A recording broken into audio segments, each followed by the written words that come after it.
Pogba will leave it for Rashford. He strikes. Oh, it's a goal! Staying on his feet this time. On the way from Martial. Lovely touch by Fernandez. Cavani! Rashford all the way across goal. What a finish that is!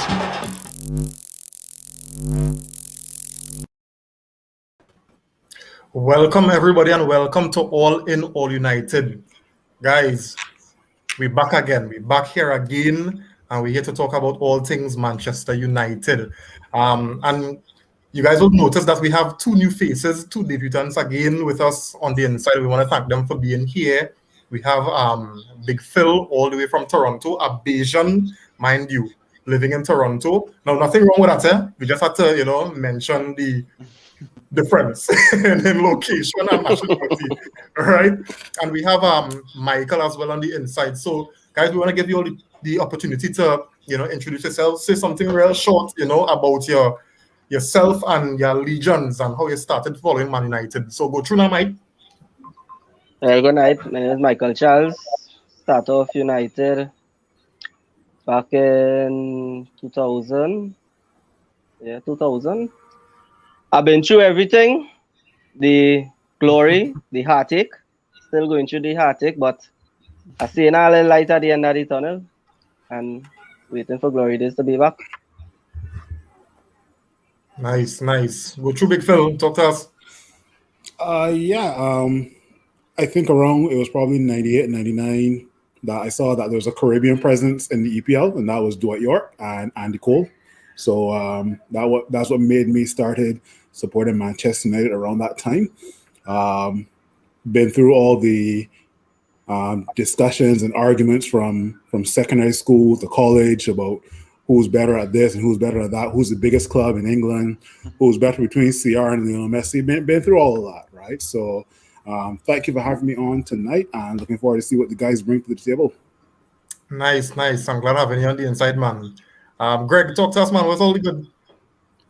Not much, fellas. Just taking in everything. Just glad to see that the boys back playing, seeing these faces coming through and doing the thing. I'm glad to be part of the show tonight. Let's get into it. Nice. Glad to have you, Greg. Nico, talk to me. Did you see? Yeah. Well, football is almost back. I think that's what we enjoy most. And it also, even as the Gold Cup going on, you enjoying some of the games in the Gold Cup. Trinidad play tonight. Definitely. As much as qualifications for the second round is looking very slim. I think us as Patriots, I really want to tune in. And Phil, I know a Trinidadian is in charge of the Barbados national team. Russell Latipi is in charge, but it don't matter who in charge of Barbados, we're still no good, so it don't matter. Leave it for him to say them things. Yeah. We ain't saying nothing. We ain't saying that at all. Yeah. Any people from Barbados who are watching this podcast, come for me. Tell them, come for me. I tell you that Barbados is no good at football. I'm telling you straight up, come for me. Yeah. And there's a point in time when I think we played Barbados just recently, and we found it very, very difficult. And I guess that you could attribute that to the transition, if we could call it that, what Trinidad football going through. Everybody giving us a fight. So what we could do? So let me just shout out a couple people here. I know Rudy on the inside. Good night to you. Michelle, Christopher on the inside as well. Good night to you. Jody, the Juju man. Yeah, good night to you as well. And Dinsier Loudon, good night to you as well. Thanks for joining, everybody. Right, keep the comments coming. So, guys, as Nico had mentioned, we're back into football. We've missed it. Some people may not have, but I definitely have missed the football and seen Man United play. Something about seeing Manchester United play it is give me a kind of sense of fulfillment together with frustration, But we'll get into it. Now, I know normally for preseason, you don't really look at it for results, because we know the purpose of preseason is really to try new things, to give players the opportunity to impress the manager, among other things, right? So I will try not to be critical, right? Because I mean, as we all know, we want to see our team play proper football. We want to see our team win games, whether it's a friendly or a competitive game, you know. But today we went up against a derby team that's, you know, in their turmoil, you know, and we went in with a very young team. I mean, mix, you could call it a mix, but a lot of our stars, you know, hasn't been back yet. And we came out with a 2-1 victory. You know, guys, let's look at the general thoughts. We'll generally comment on the game, and then we could get into, you know, little points that you all might raise. So, Nico, general thoughts on the game. Yeah, as I say first and foremost, you know, I mean, you have to know United playing preseason or not. You know, United playing, you want to see that. I think we started very, very shaky. You know, also you could put that to, and I have two train of thoughts on that, but you could put that to maybe Derby ahead of their preseason together with there are a lot of players playing for the Derby team, you know, more or less fighting for their livelihoods, more or less. And I think because of that, I think we didn't start in control. You know, I think we was all over the place. I think after a while we found a rhythm. I think the goal also from Chung would have settled us a bit. Now after that, I think we more or less dictated the game. We controlled the game. As you would have said, a lot of young players. We have had players that we should not have even seen at United. Who your question is still there.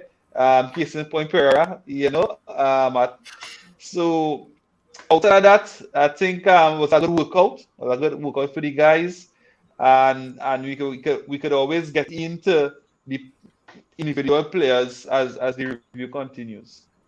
Nice. Greg, tell me, general thoughts on the game.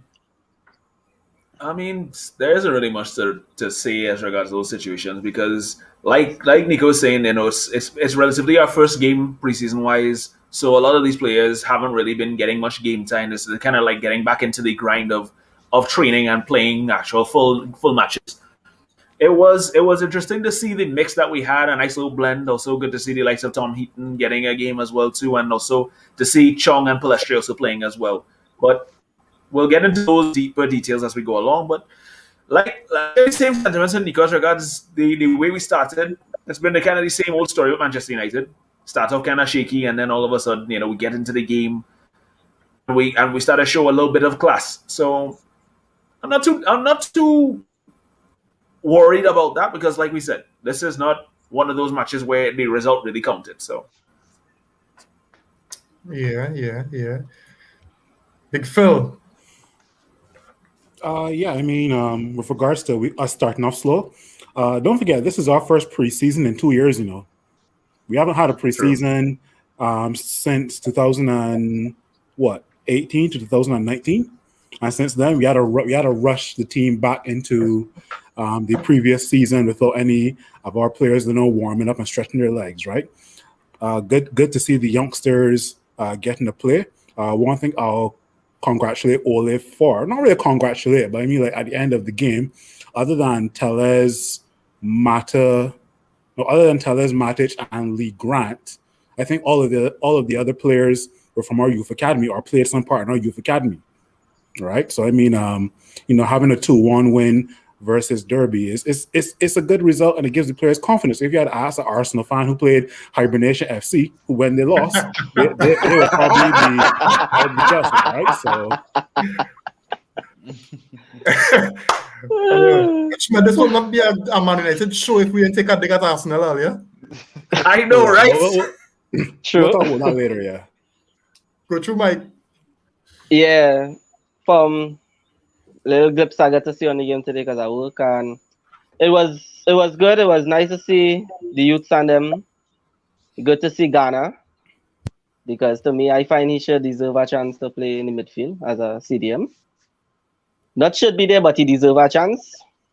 But relevantly, the game was interesting. Matic, he can do it again. But other than that, the game was right for the first game of the preseason. It was good. All right, nice. So guys, I have something to post earlier, right? Because I am a sticker for the aesthetics in football, and I guess we all want that as well. Because I mean, first and foremost, we want to be entertained, right?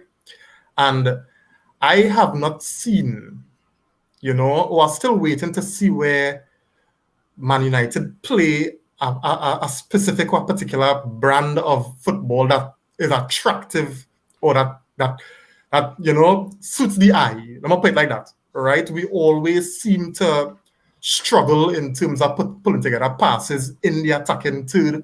Nice little 1-2s movement. And I don't know because I can't remember who mentioned it, right? Somebody said Derby would have been ahead in their preseason prep. So I don't know how much games before Derby would have played. I don't know, right? I don't know if anybody knows I think it was 2 games. So they would have Either played 1 or 2 2 games. Yeah. Okay, I guess, but I mean, when you look at the caliber of our players, I know we played a lot of youth players, and plenty of those youth players that we play, we begging for them to get loaned out to championship level clubs. So I kind of seen where even though we played a weakened Man United team, I kind of still seen us on par with a Derby team. And earlier, I get the fact that it's the first game. I get the fact that it'll take some time to gel on the chemistry, but in general, a style of play that looks good to say, hey, my team, playing quickly, they're moving the ball faster, they're doing this differently from what we've seen, because always here, going on 3 years now, and I still feel that we play the same way. I'm not seeing where the team game, when you take out individuals, where the philosophy changing. I don't know if you all want to weigh in on that. I think first half definitely we struggled to really see any type of identity. I think in the second half though, I think we like Jesse Lingard coming into the field. He brought a bit of life, a bit of dynamism, a bit of energy, and also with the space that Pelestri had, you saw that was the outlets they were using, and you could have seen and that way you were seeing maybe more attacking threat. Maybe you see more of maybe if it was a plan from Oli, but the team looked more dynamic with the introduction of the Lingard and the Pelestri. And to me, which more or less looked more like a United identity, where you're attacking on the wing now. So your midfielders getting to the winger attacking, and to me, if that is the style we wanna employ going into this season, I think it will be exciting, but first half I think we really struggled and really labored to really impress our style or instill or enforce our brand of football, if there is at all. Anybody else want to weigh in on that comment? Well, I mean, Jesse Lingard always looks good next to players that are below average, right? Hence, hint and point, his playing style and his stats at West Ham, right? He looked good, right? When Jesse Lingard is in the Man United team, he looks below average, right? Because he's surrounded by players who are way better than him, right? So, I mean, don't get me wrong, Jesse Lingard did bring some sort of dynamism to the second half, but we're expecting that from Jesse Lingard. We're expecting that from the likes of Andres Pereira as well too, right? So, I mean, these guys aren't. Mm-hmm. Sorry, and Phil, that's the thing. You didn't get that from Andres Pereira. To me, Andres Pereira was very disappointing today. He's poor. Go ahead. Mm-hmm. Yes, Andres Pereira wasn't himself today. Jesse Lingard was the standout guy today, and I mean, if he isn't the plans for Ole Gunnar Solskjaer going forward, then I mean, kudos to him. But I don't see him getting any starting positions for United anytime soon. But I don't want to stray off topic. With regards to being critical on certain players, it's on the first preseason game. Right, I want to see what the guys can do within the next 2 to 3 games. I know that 2 of our games will be played at Old Trafford because I know we have 5 preseason games. So let's see what the guys can do, and don't forget, like, this is our first team, right? Some of these youngsters are in the under 23s and are playing on the bench 4 academies, and I think most of our first team will be coming back I think next week. So like your Paul Pogba, your Bruno, your Dalot, your Lindelof, they'll be coming back next week. So No, all right. So good point, guys. But yes, individuals have a part to play, because individuals make up the whole, right? But the point I'm making is, as a unit, I'm not impressed really with our style of play. And what I'm saying now, right? Not much, the way we played today. Yes, and I'll say it again to those who may have joined recently. I'm not saying that, as the first game of the preseason and, sharpness, chemistry, we still had to work on that. But the way we played today, it didn't look much different from how we would have played, many games last season. Where we struggle to move the ball, we move the ball pretty slowly, we labor ourselves in possession. We don't really possess the ball in the opposition, in their half with nice, intricate moving and passing. It's always some one player trying to make something happen. Case in point, the shot that Jesse Lingard had at goal today. So I'm a little bit concerned. I know there's more games to sit down and look at before we become extremely critical. But I am waiting to see how our football style evolves into a more entertaining brand, if I could put it like that. Greg? Yeah, I mean, when we look at it from that perspective, I get what you're saying, because we've played this style of football all of last season and it was a bit laborious. There were times, you weren't sure if we were going to be able to build up properly. Some instances, there were players that couldn't put 5 passes together, couldn't even play a pass 5 yards apart from each other. But I think given in this situation, like you said, because it's a preseason situation, we can probably allow for that to happen up to a point. And I think as we go along with the other games going, maybe with a bit more rhythm and a bit more understanding of the players, that once they get a kind of a chemistry going there together. Because like we've said, a lot of these players are under 23 players, reserve players that don't really get much time to be on the field to say that they have an understanding of each other. And then also with the talk of probably even changing formation, I think this is something that Oli wanted to do before COVID hit with the preseason. He wanted to try and experiment and do something a bit different. So with the players that will be available to him coming, you may see different formations. You will see different pairings as regarding the midfield and the defense to see what he gets out of these guys and see who's really fit to really be a part of the team going forward. We all know that certain players are going to be going on loan. Of course, the Chong's going to Birmingham City. Nobody knows what's going on with Andreas Pereira. I mean, a lot of people are saying that he should just probably leave. Phil Jones is still here, so I don't know what's going on. But those are, apples and oranges. But in this sense, we just have to kind of just let things run its course and see where Oli is deciding to go from there. And from those games coming, we will see whether he really has something in mind or whether he's really just picking what he has for the sake of it. Nice. So, Michael, I have this one for you here. And this is a very interesting comment from King Unruly Pri. And thanks for joining, King. All right, he's saying we're missing the flair we're known for, but it's a coaching problem. What do you think about that statement? Do you think Oli's the reason why we don't play with flair, or I mean, what's your thoughts on that comment? No, Oli's not the reason that we don't play with flair. We don't really have much flair players besides Pogba. We don't really have much flair players. Like for the likes, like we had Nani, we had Ronaldo. There was players that come down the wing, left or right, cut inside. We don't really have that at the moment until Sancho come in. Because Sancho does come down, cut inside. He is one of our flair players besides Pogba.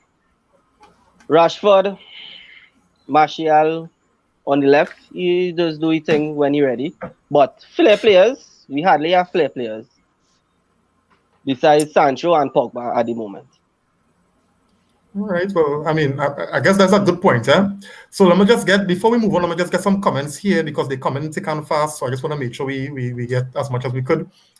Great man Pompey or Poppy. He said I just came back on his first pass, and his first pass was a bad pass. Then he chested down the ball and played it off, but then played back another. But yeah, Per had a real poor game today. He didn't impress at all. Rudy saying, what do you guys think about Lingard? Should we keep him or try to get a pretty penny for him while stock's high? What do we think about Lingard? Because Pretty Penny. no, I go with Clearly, Pretty Phil Penny. wants him good. Pretty Penny. no, but Phil, here we're going on. Ollie is a real smart man, because Ollie today was asked about his plans, and he said Jesse Lingard was in his plans. But what people didn't listen to or pay attention to was his last statement. For now, Right. he said Jesse Lingard is in his plans for now. For now, right.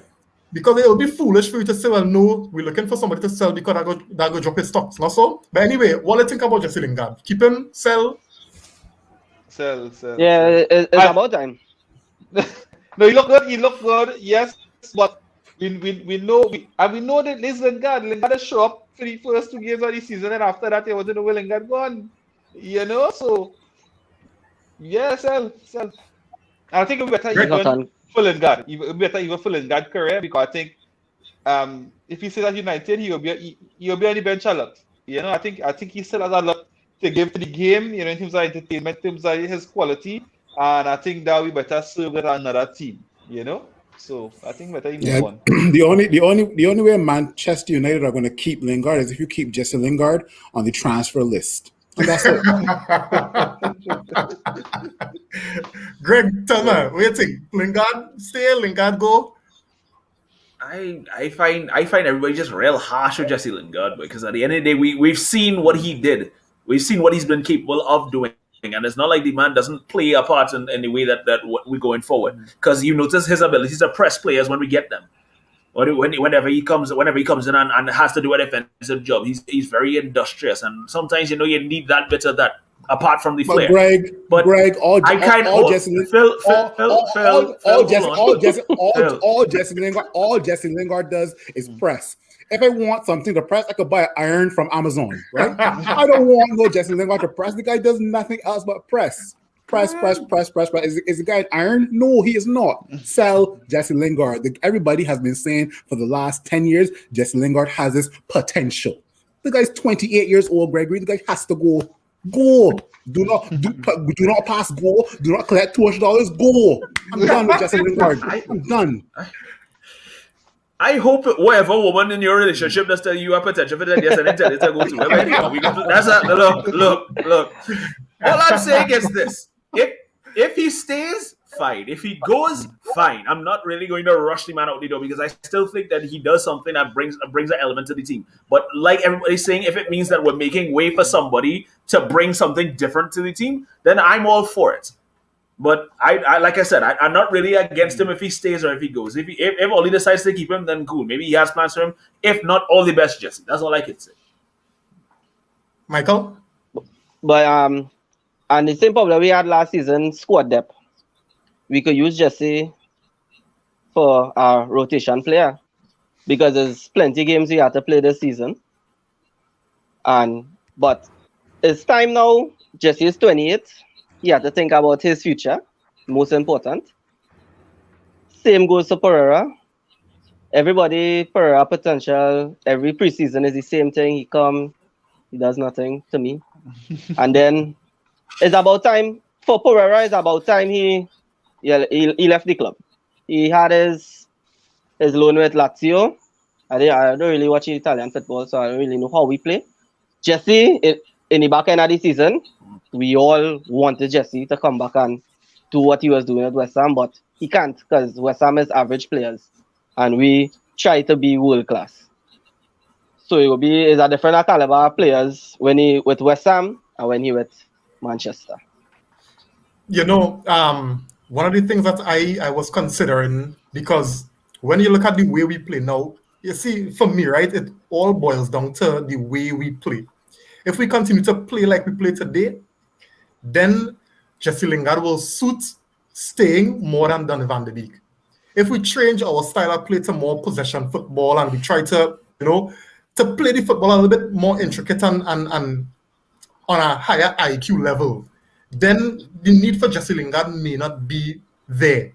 But if we continue to play how we play now, then Donny van de Beek will continue to stick out like a sore thumb, right? And we'll need depth. So why not keep somebody like Lingard? The flip side is Lingard missed out on the international, the European Championships England squad because he went on loan too late. Had he You gone think so? to West Ham, no, No, I don't think so. no, but think about it, Nico. Right? Because It's that's the about reason. form. Southgate, Nah, so look at Lingard form at the back end of there's the a poor season. excuse. There's a poor excuse. Look at the form. Look at Lingard form. He was supposed to make the squad, at least make the squad, not get left out. Exactly. Right? Exactly. So what but I'm I saying think is it had if nothing Lingard could have done more to make that squad. right, Yeah. but what I'm saying, Nico, had Lingard So how Jordan played- Henderson make that squad then? But this was saying, Exactly. He's But this Liverpool was- How captain. Sterling made how Sterling made the squad. Because No, Sterling no, no, always- no, no, Sterling- Nah. Sterling always scores for Sterling England. performs. Always Sterling scores for performs. England. Sterling He performs. He performed for the Euros, but I find Sterling was out for Phil Foden play more games than Sterling. He had Sterling on the bench most of the times. But But I understand your point. for Euros he played. Jude Bellingham had a fantastic season for Borussia Dortmund and he didn't get to play. And it was the style of play that Southgate wanted them to hold in midfielders. Well, And everybody knows Southgate's that kind of man, so right, but guys, I want to stray too much, right? Because we want to go and talk about England, right? But the point I'm making is had Jesse played more first team football, I think he would have had a better chance Reeves, I to disagree with go that. with the England team. Form is form. No. Any man in form. More games with that game in more form than he presently in. The man in form now.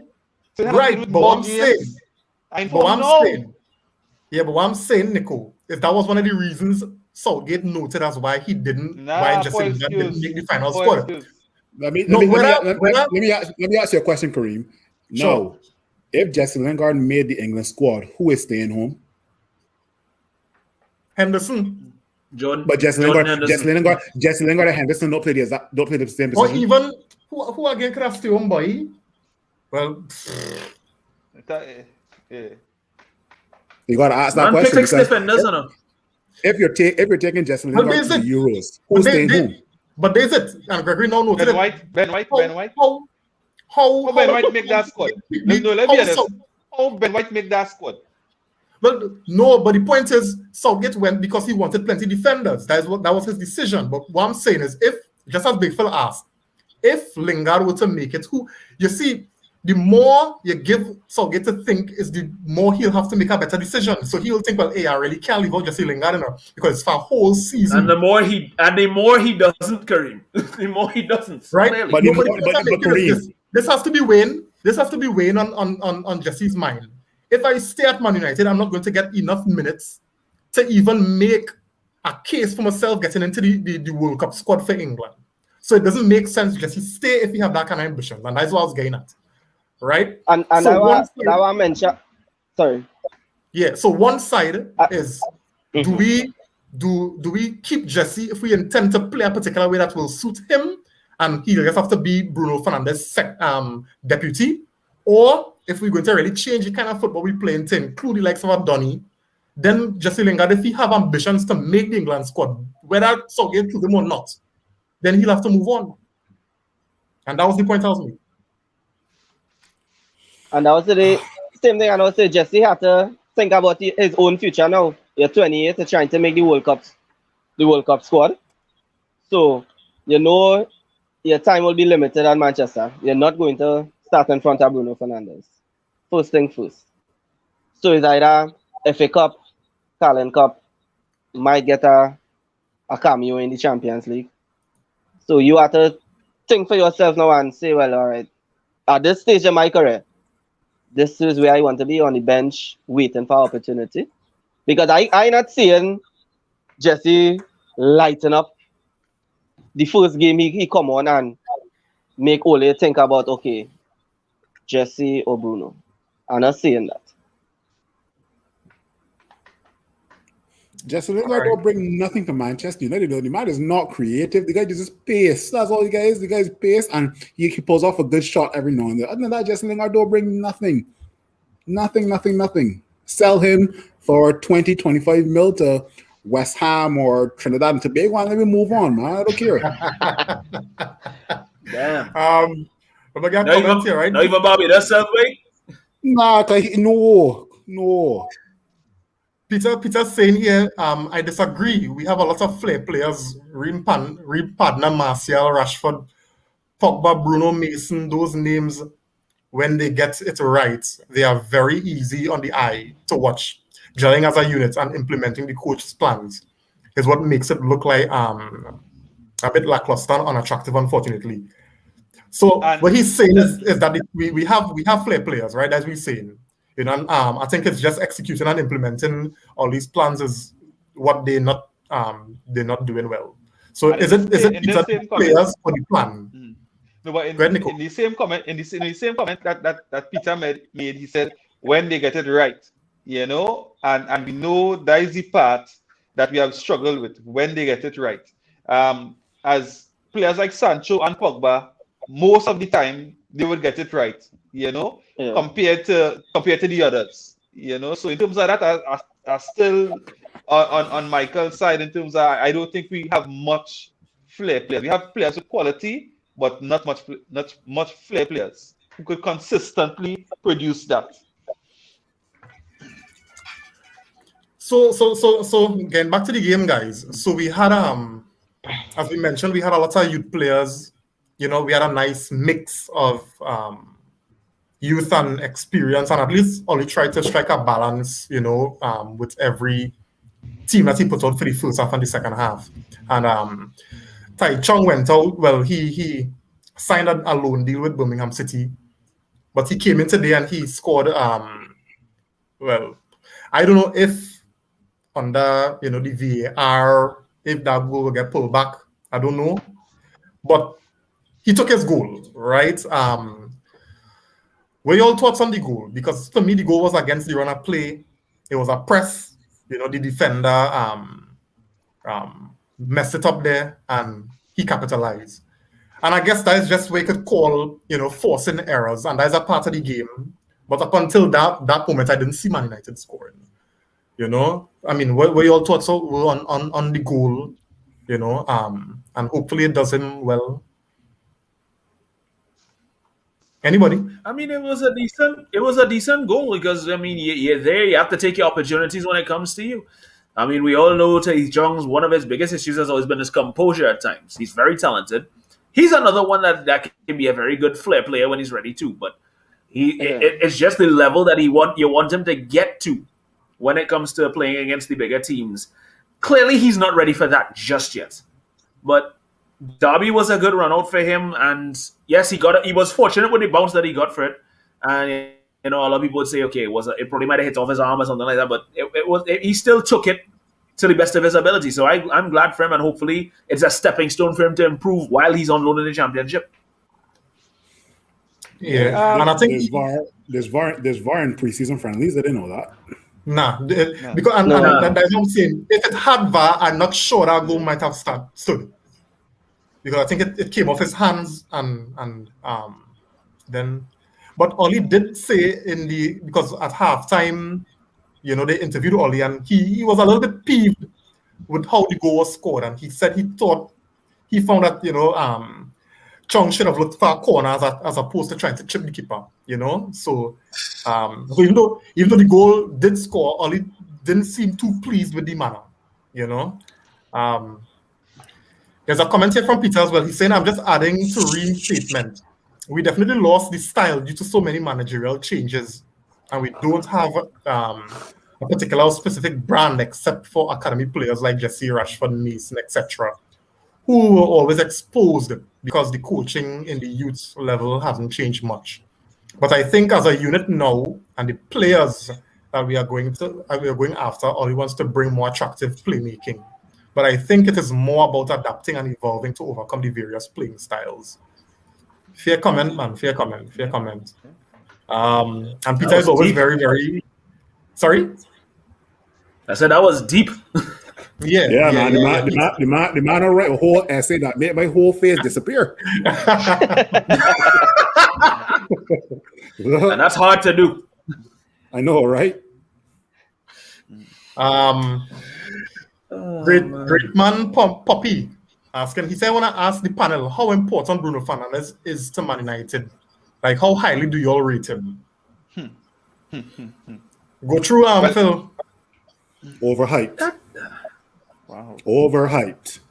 I think me and Big Phil could be partners because I know Yeah. Overhyped.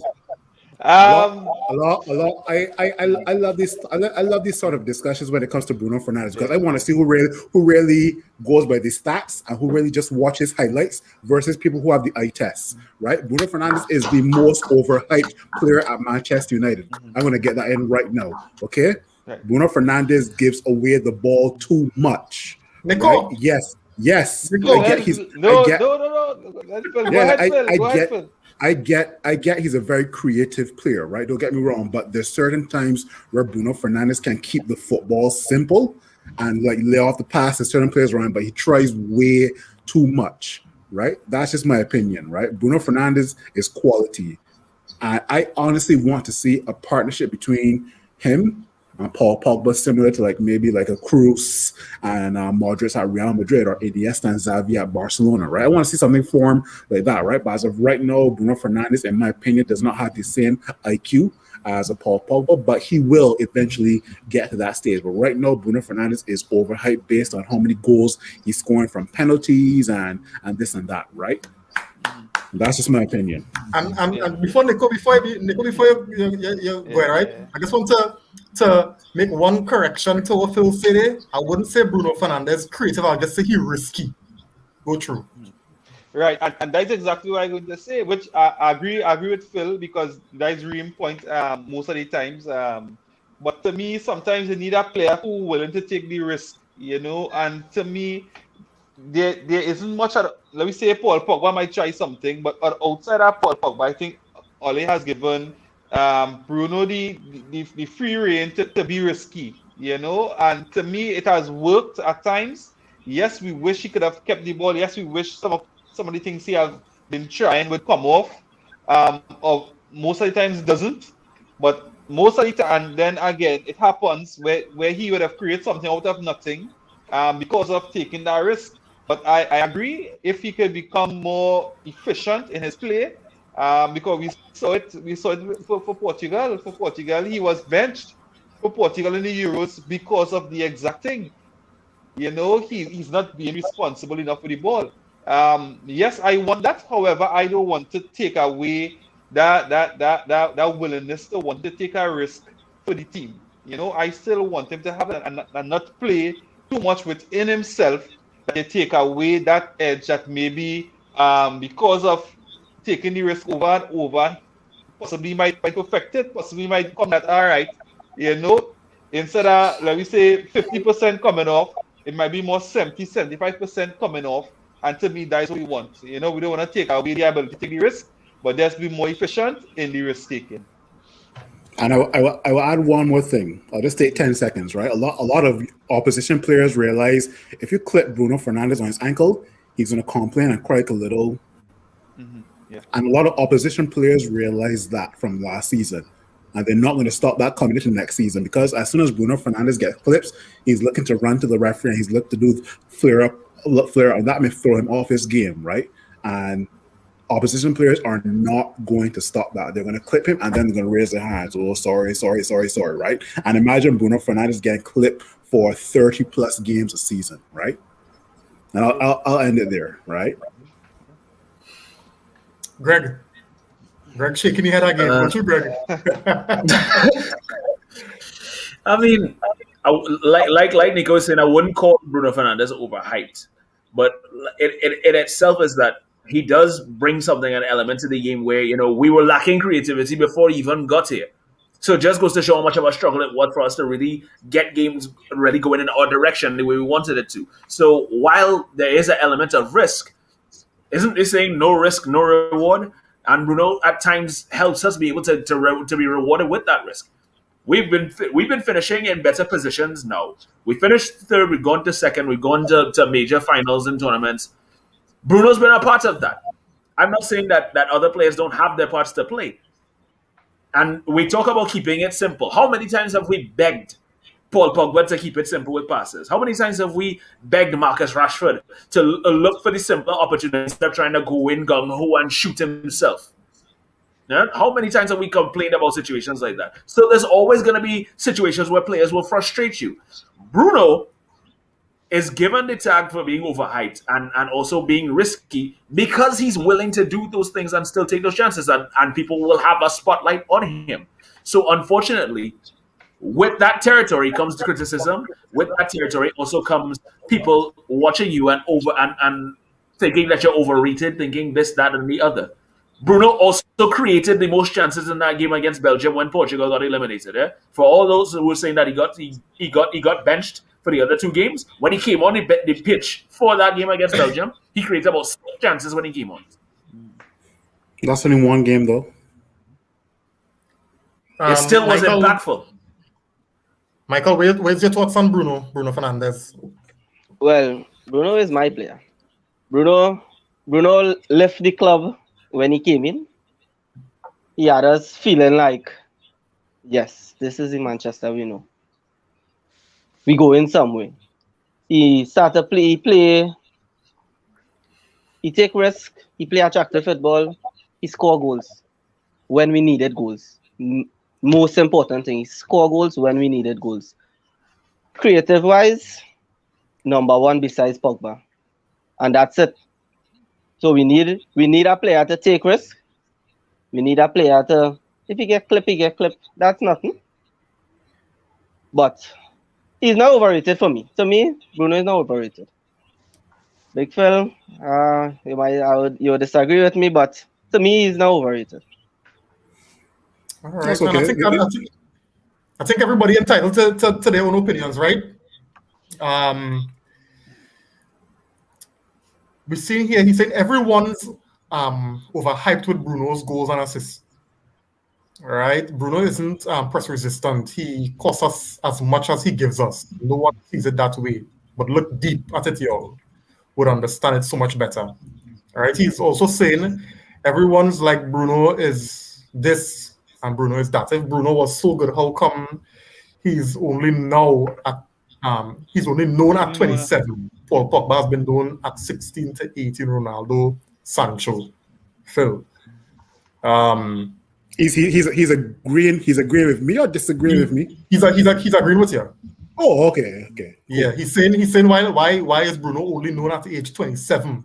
And if you look at Pogba's been known when he's 16. And Ronaldo. I wouldn't say Bruno. So Bruno was the highest goal scoring midfielder in Europe at Sporting Lisbon, and that's rare to come by these days. A goal scoring midfielder. So I mean, Bruno Fernandes was known. He wasn't obviously on the same level as like your Paul Pogba or Jadon Sancho, who are hotting it up. Let's say for Juventus or for Borussia Dortmund, right? But Bruno Fernandes.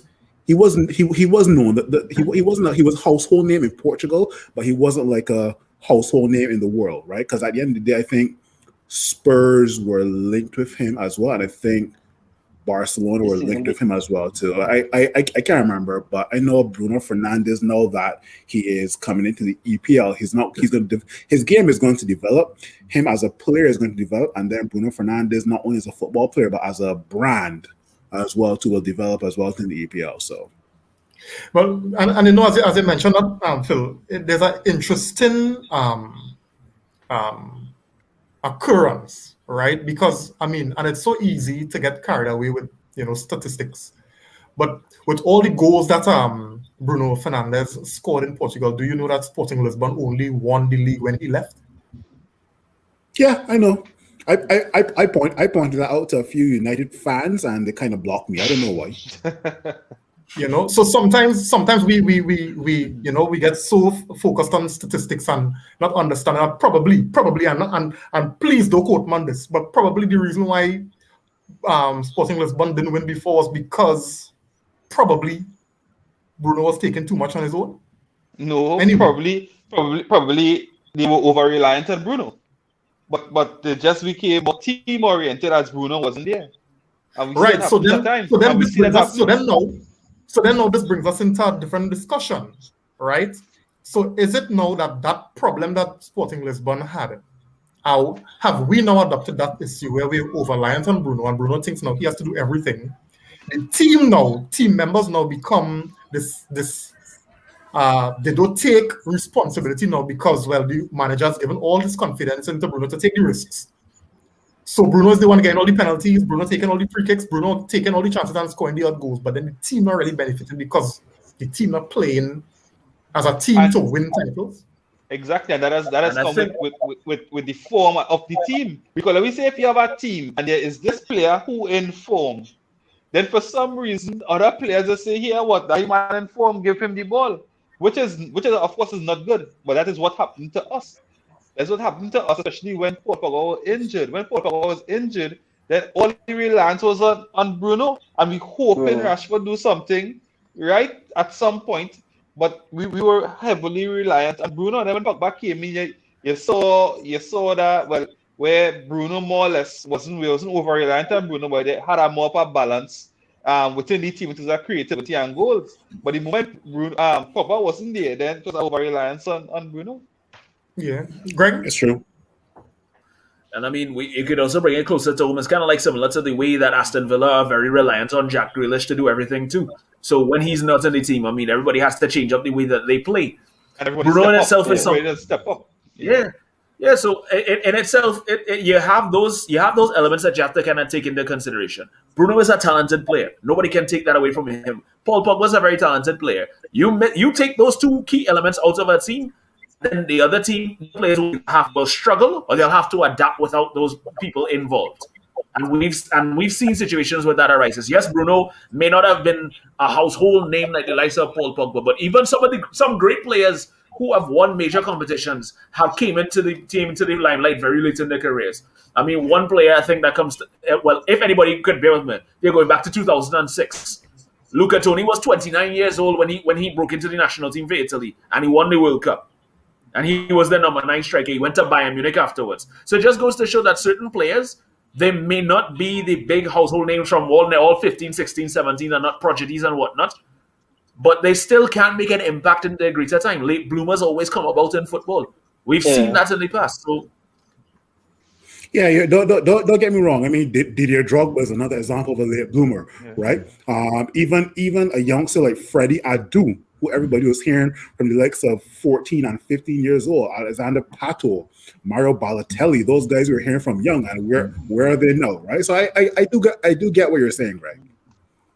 Yeah, good point for and against, guys, right? I always get his pronunciation wrong, right? Josel. Thanks for joining. Thanks for the comment. He's saying the coach actually gave other players opportunities to take free and penalty kicks during matches. He's saying if, I guess, it may be able to build their confidence instead of giving it to one person throughout the season. He also saying if the coach... Okay, so I think this is the same comment. Yeah. To me, that had to be early training, eh? Because if you're in a competitive game and in training, let me say Bruno Fernandes scoring 90% of his free kicks, right, compared to somebody else who's scoring 75 or less percent, then of course, you'll give it to Bruno Fernandes, so you have to deserve that. Yeah. Yeah.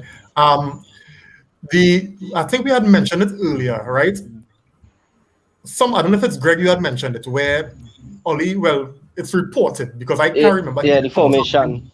Right, in terms of change information with going with the 4-3-3 as opposed to the 4-2-3-1, right? But we saw today with the two teams that played, it was the 4-2-3-1, right? So what's your thoughts on, do you think with the squad that we have now, because I haven't seen, based on reports, probably you all might know and enlighten us, we have not been linked to a central defensive midfielder, right? And I think the 4-3-3, for the 4-3-3 to work as effectively as we want it to work, you need that person, that central defensive midfielder to be in there knowing exactly what they have to do. They have to be a specialist, right? So what's your thoughts on this whole switching to a 4-3-3 with the current squad that we have and the players that we've been linked with? Go through. For me, I don't think we have a proper midfield to play that. Fred and McTominay, come on, I'm not seeing that fit in that system at all. So definitely, I don't think, as for now, I don't think we are the personnel to play that formation. Yeah. So if I can use my fingers, right? So basically, a 4-3-3 is like, you have your four in the back, and then you have your one defensive midfielder, and then you have your two there, right? So we have the two we have the two holding midfielders in Paul Pogba and Bruno Fernandes, who are, in my opinion, are more disciplined, but we're lacking in that defensive midfielder position, right? In my opinion, the most important position on a football pitch is the defensive midfielder. I mean, you guys can tell me yes or no, but I don't think we have a disciplined and intelligent player enough to be playing that position, right? If I had to go back to like the Real Madrid formation, where they have Cruz and Casemiro holding, right? Not Casemiro, Cruz and Modric holding, but Casemiro behind them, right? Casemiro is so intelligent and disciplined, right? He can cover along the back foot. He can cover and protect that back foot easily, right? And I think that's where Ole didn't have any confidence in the back foot of saying Victor Lindelof. That's why he was playing Fred and McTominay in front of both of them, right? So I think if we do get that specialist that Kareem is talking about in the defensive midfield position, then we can implement that 4-3-3. I mean, the name like James Garner could possibly be in that position. I don't know what you guys think. I don't know if you guys will put your all your eggs in one basket for him, or if you're going to look to go in the market for a specialist CDM. I honestly can't think of any CDMs under 70 million that are available right now. So, I still think James Garner still learning his trade. As Reams would know, I always like Ruben Neves. I think he could definitely be under 70. I think if you know what I mean, I think we could have go for a player like that, you know. Yeah, I was thinking of Ruben Neves or Dennis Zakaria, those two guys. But if Wolves is willing to let go one of their starting players for less than 70 mil, then cool, I'll go for it. Yeah. And the way Jesse could come in for Declan Rice, we could do something, send him back to West Ham, and make way player plus cash and try to price Declan Rice away from West Ham. Because we need somebody for our defensive midfielder. We need somebody who know their trade, not somebody who learning. If we switch into that 4-3-3, we need somebody to come in right away that could say, well, all right, put you in your position. And James Garner, he played good at Nottingham Forest last season, was one of the best players into the back end, but he's still learning. He need more playing time, more first team. Yeah, okay. Yeah. I mean, I think Anderson said it. Just one second, Greg. Anderson said it here. He said Matic is the best, but he is long in the tooth. Yeah. He's been there a while. I think he's looking at coaching right now. Go through, Greg. Yeah, I mean, Matic is actually looking at getting his coaching badges just now, so you're not really going to get much time out of him again. But another name that people aren't really talking about, I mean, what about Locatelli from Sassuolo? I mean, I know that he's staying at he's staying in Italy. How you know that? Because I mean, right now there's a tug of war between Juventus and Arsenal to get his signature. You really think you're going Arsenal? Come on, Arsenal, come on, Greg, come on. You mentioned tug of war between Arsenal and Juventus. Hold on, fellas. Can I finish, please? Yeah, go through. From what I'm hearing is that he said that he's not saying that he's not considering going to Arsenal, but apparently this is all a stall tactic to probably get Juventus to drive up the price. I'm saying if we decide to throw our hat in the ring and say, hey, how about you come here again, Champions League football? You ain't worry about that. So I mean, it's not something that we shouldn't really write off in its entirety, but it would be somebody we could look at to really kind of bring some experience. And he's accustomed. He's won the Euros with Italy, so I say that's a name we wouldn't mind like passing over, like it's nothing special. But he's a defensive midfielder, though. Yeah, he can play there, and he can also play as a box to box too. Yeah, he's more holding. So like he would play like Verratti. Like you saw when Verratti was injured for Italy. Immediately when Verratti was fit, Locatelli went to the bench, right? So Yeah. Carlo Jorginho does play that type of defensive midfield role. correct, yeah. But in terms of Italians leaving Italy, other than Donnarumma and Verratti, I can't see any other Italians leaving Italy, right? I mean, apparently, I've been told that, and it's been reported that Locatelli, his boyhood club is Juventus, right? So, I mean, he's either going to stay at Sassuolo or he's going to go to Juventus, right? For crying out loud, our Arsenal having a tug of war with Norwich for Emi Buendia, and you know who won? Aston Villa. Aston Villa.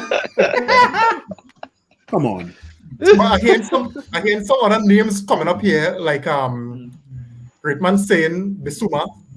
Basuma from Brighton, yeah. Yeah, it's a good one too, Jody's saying Ruben Rice doesn't want to come to Manchester. He's a Chelsea fan. Jadon Sancho was a Chelsea fan. So was Luke Shaw. Good point. So I think if we really want to consider, and if Oli wants to consider, switching to that 4-3-3, then he really needs to address that CDM role as Big Phil, described. I think we're going to see McFred in the midfield next season. We'll see some variations. We'll see Pogba and McTominay. We'll see Pogba and Fred. We'll see different variations, but we'll go back to that 4-2-3-1 because I'm not seeing you all in the transfer market unless Oli pulls some rabbit out of a hat deadline day.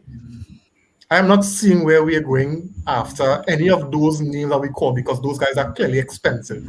And then when you look at the money we've already spent on Jadon Sancho, the fact I know that we're going to be paying him in installments, right? And then when you look at the pending Varane deal, I'm not seeing where, and then Trippier as well. I really not seeing where we getting the money to spend on a DM. I know Ruben Neves, as Nico had mentioned, is a good choice, and I think he was quoted at 35 mil, right? He reminds me of more of a deep line playmaker versus a central defensive midfielder, so thereby the roles kind of different, when you look at Pogba and Bruno, in my opinion, you're looking for more of a defensive midfielder as opposed to a deep line playmaker because Pogba and Bruno want to do all the attacking. If you play with a deep line playmaker, then you want more box-to-box players to play, ahead of them. So it all depends on how Oli wants to work out this, but I tell you, I don't believe those reports that we want to switch that 4-3-3. I'm not seeing where we get that key personnel to come in there and free Pogba and Bruno. So I mean, it was ESPN, so. But if there you go. Varane come in, can we give that defensive midfielder to Fred? He's not really defensive minded, but he works hard. He track back. Knowing that we had the cover for Varane and Maguire now, so we're not really much as open to the back. So we can have Fred at least sitting a little deeper and Pogba, Bruno run free. But Fred never played defensive midfielder for Shakhtar. He has never played defensive midfielder for Brazil. Because right now for Brazil it's Paqueta, Fred, and behind them is Casemiro, right? But to put Fred in that position as a defensive midfielder when he's not a specialist that we've been talking about, I have no faith. Right? And I've seen Fred give away the ball so many times. Yeah. Oh my! And a reminder, Michael, Leicester City in the FA Cup last season. Yeah. Don't remind me. That many times too. You just had to go with that one, No, but guys, I'm looking at our time, right? So we really want to wrap it up, and I just want to I know we had more stuff on the agenda, but I mean we let flow, right? And no problem with that. We have more reviews to come, but I want to just mention one incident or issue in the game that in the game today that showed up that annoyed me, and I had to tweet something, and I hope it comes true because after the incident happened, I went and I tweeted, "Welcome to Manchester, Kieran Trippier." Anybody remember in the game today when again, Wan-Bissaka on the last post? Right now, the attacker, he. I mean, you give it a Premier League attacker, and more than likely they'll score. And Wan-Bissaka again was found wanting. What's going on with Wan-Bissaka, y'all? He's not good in the air. I remember a month ago or 2 months ago, like even during the Euros, people were saying that Ole's looking to play Wan-Bissaka as a centre back. Are you kidding me? Please tell me you're joking. Please tell me that was something that said like Daily Mail or The Sun. But at the end of the day, Wan-Bissaka, when he is in the defensive box, in the 18-yard box, he gets exposed, right? But if it's a 1-1, you're hardly going to beat him, right? But Wan-Bissaka in the air definitely is weak, right? And I know we were talking about Kareem because when that ball was crossed, I thought Wan-Bissaka had it covered. The only thing that didn't happen was that the Derby guy didn't score, and I'm like, what? So, I mean, with Kieran Trippier, Kieran Trippier is what, 30 years old, and we're looking to put 40 mil. I say go for it, man. It's 40 mil. Yeah. Anybody else, Greg? You want to talk? I don't know if you would have seen that part I was talking about. No, I didn't get to see that piece in itself, but I mean, he's talking about how they want to put Wan-Bissaka at centre back. I mean, let's face it, I've seen Phil Jones taking corner kicks. Nothing surprises me anymore. Stranger things have happened. You know what? Always remember Phil Jones penalty corner kicks when he put his two hands up in the air like that. Like, what the hell? You know? Come on, man. Just going back on that, I mean, we've all seen those situations where, you know, Wan-Bissaka and Lindelof is another one who also has issues when it comes to attacking aerial balls. You know, it's one of those parts of your game as a defender. It's something way that you need to be strong at because you need to be able to read the play, be able to mark out the players, and you also have to kind of be physically tough when it comes to those kind of defensive matters, and also with set plays because you're always going to have somebody charging and you have to be able to stand and take the resistance there. And going into this season, that's something that we need to definitely address. Let's just hope that this new coach that we brought in, that apparently was Chelsea's old coach, apparently he's supposed to be able to come and help us with those set plays and working on dealing with corners and marking them better. So let's hope there's some improvement this season coming up with that. Yeah. And not only that, another thing I noticed as well, you know, and it seems to be something common with teams when they study Man United, they try to press Wan-Bissaka, you know, so every time he's in possession, because he's also not really strong in possession, right? He tends to look very, very clumsy, and I don't know if you all remember when he gave away the ball, he played a ball across the field to Ghana, and Ghana lost it, and they broke on us as well. So teams are starting to cipher out weaknesses in our squad. You know, and this is why I think, you know, even though Trippier may be 30, you know, he still has a lot. And, you know, I think the competition, just as we saw Telles working for Luke Shaw. Yeah, maybe, you know, Trippier coming in might help Wan-Bissaka. Now, a lot of people who have been, you know, reading reports, they are of the opinion that as soon as Trippier comes, he walks into the first team, right? So I really think Wan-Bissaka has to improve, and competition is needed for that. I was talking to Nico, I think it was yesterday, and they were interviewing Wan-Bissaka, and he said that he was a striker. And the amount of position changes this fella went through, I don't know if I don't know, I can't even believe these kind of things, but he was saying he was a forward, and then he went he's a striker for Crystal Palace. Yeah, I think he was a striker before Crystal Palace, right? And then when he went to Crystal Palace, he was a winger, and then he went right, and then they sent him. Yeah. So I listened for the next interview when he said he was a goalkeeper because I really don't understand. Jack of all trades, master of none. That's what I had to tell you. But what Greg had mentioned, the new coach, he was brought in to work on set plays and try to help us with zonal marking because we ain't good at that. Yeah, we conceded too much goals. Too many goals last season. So hoping this new coach come in and his new way of thinking with the rest of the coaching staff that we could concede less goals through set play. Yeah.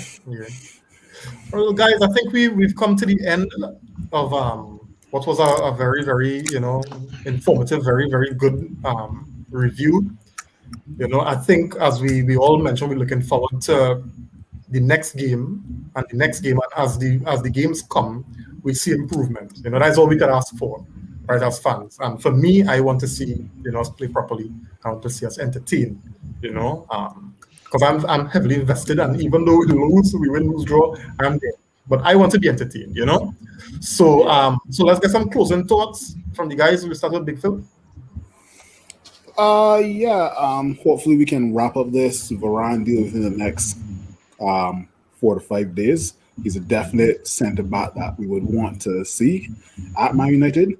And in my opinion, it wouldn't be a great transfer market if we do not go for a defensive midfielder. Getting Varane and Sancho is great, but I think getting that defensive midfielder to play in the same realm as Pogba and Bruno will be ideal, right? So that's just my closing thoughts. Yeah, man. Michael? Yeah. Well, main thing, defensive midfielder. And I listened to a show a couple of days ago, and he said every season is come like we one step back. Last season we supposed to get Sancho, we get him this season. So where we were supposed to be getting somebody new, we get somebody new, but we were supposed to get them before. Just like Bruno, we were supposed to get Bruno the season before. So he come like we only getting his job done, but reversing where we were supposed to get him this season. So maybe we might get a defensive midfielder next season to implement a 4-3-3. But I hope we get a defensive midfielder, or in January, could be. But just I really need to be entertained. I really need to be entertained. But we are the fans back, so we will be cheering and take it one day at a time. Yeah. Greg?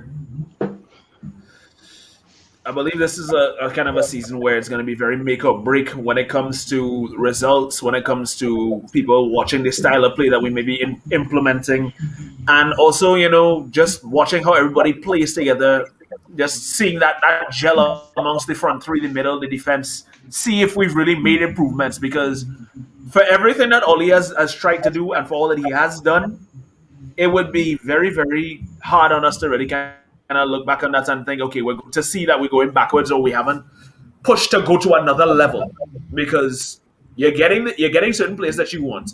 We don't want to feel like all the protests that happened and all the situations where we were dealing with the Super League and all these things, that just goes down the drain because management does not see that there is needed improvement.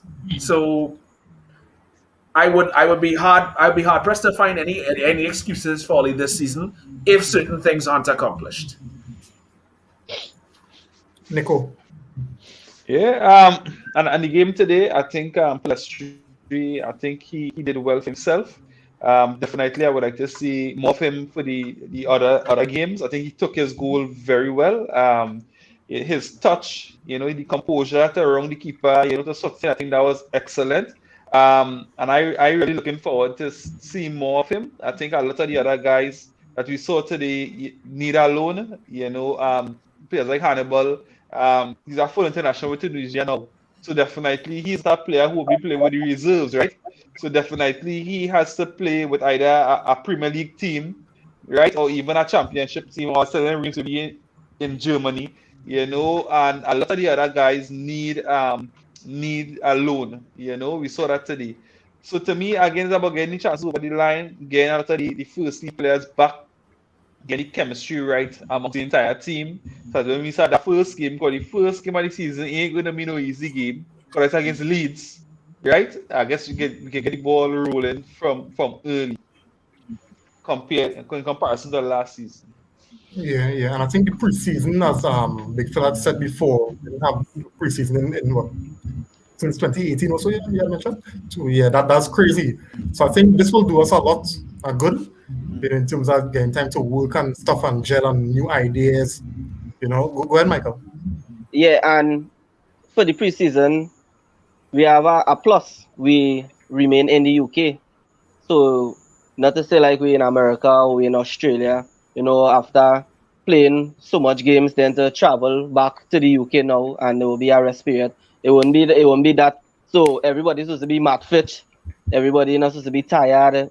So we not supposed to be have no excuse first game of the season because it's right there. The We Euros, remain the, in Euro- England in the the Euros gonna be the excuse, and Copa America. nobody. But the Euros, you get rested. You was training, you was playing, so you're supposed to be fit. You go for 2 weeks holiday. I doubt you're losing fitness in 2 weeks. Come on. So you're supposed to come back now and just continue just as you left off. Yeah, good point. Good point. We're not hearing you, Big Phil. I'm gonna share something with you guys quickly, right? This is when players, if you want to put it on the screen here, you see it. You see it there. Okay, hold on. Right. So this is when most of our first team are supposed to come back to the squad, right?